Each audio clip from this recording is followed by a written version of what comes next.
The Magnificent Seven is a western directed by Antoine Fuqua. It's the story about a town that is being harassed by a guy who wants to level it because he's into mining, and well, he wants to basically get rid of the town so he can get in there and grab the resources. Now, the townsfolk don't take too kindly to people coming in and kicking them out of their homes, so they hire a bunch of gunslingers to protect them. These guys take on the task of training the incompetent townsfolk how to use weapons, that kind of thing, to try and defend themselves and get rid of the bad guy once and for all. Now, this version of The Magnificent Seven is a remake of this version of The Magnificent Seven, which was a remake of Akira Kurosawa's masterpiece, Seven Samurai. If you haven't seen Seven Samurai, stop what you're doing, watch it. It is incredible. Now, I like both of those movies, particularly Seven Samurai, so I was kind of interested to see what they were going to do with this one. The trailers look great. I mean, you've got a great director, a fantastic cast. It looked like a lot of fun, and the first couple of reviews that I saw were pretty favourable.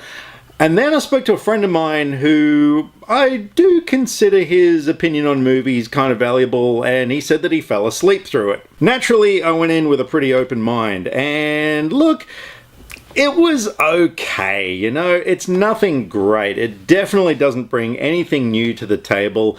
It's a good looking movie. I mean, obviously, you know, you've got your typical Western, big, wide vistas and that kind of thing.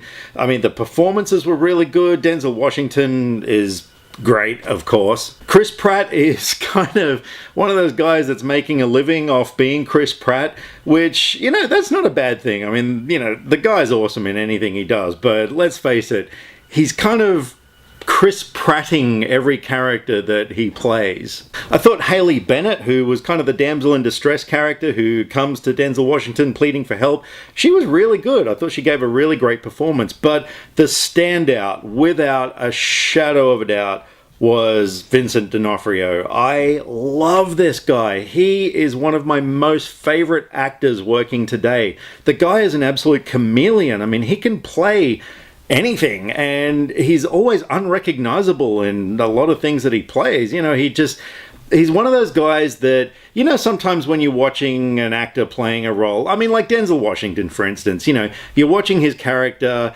and you're thinking, it's Denzel Washington, he's given a great performance, etc. But Vincent D'Onofrio becomes the character that he plays.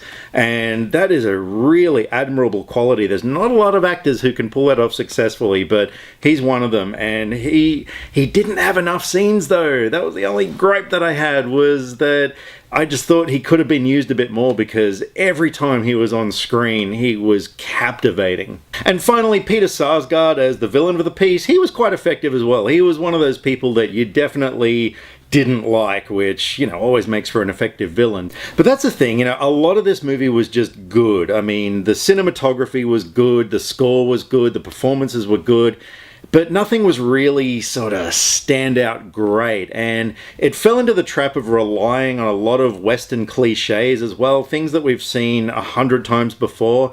I mean, we've seen the shot of someone getting shot and falling back into an empty coffin. We've seen the shot of a quick draw match where, you know, you close in on someone's eyes, like a big close up, and then onto their hand as it slowly grips the gun, and, you know, things like that. We've just seen it all before. And not only that, I don't know, the characters just weren't that appealing.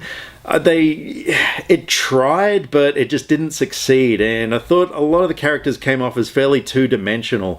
Not only that, it was really predictable too. Even walking out of the theater, I heard at least 2 different people talking about how predictable the movie was. But to me, one of the biggest gripes I had with this movie was in its editing. It was really sloppy in parts. I mean, there were some scenes that didn't require fast cutting. I mean, you know, fast cutting you use in movies for like action sequences, that sort of thing, to build up the energy.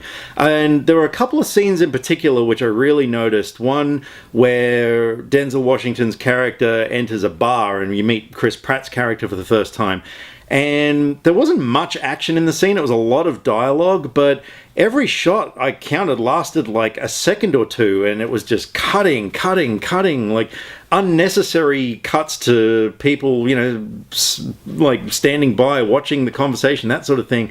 And it was really unnecessarily cut. And there was another scene later on as well where, you know, our group are sort of instructing the townspeople of what the plan is going to be. And, you know, again, no action in the scene. It was all dialogue, but every shot was like a second or two, and it was just cutting between all these people. And I don't know, it just, yeah, the editing I thought could have been much, much better. So, you know, at the end of the day, I really probably wouldn't recommend The Magnificent Seven. It's definitely not something I'm going to own. I probably won't ever see it again.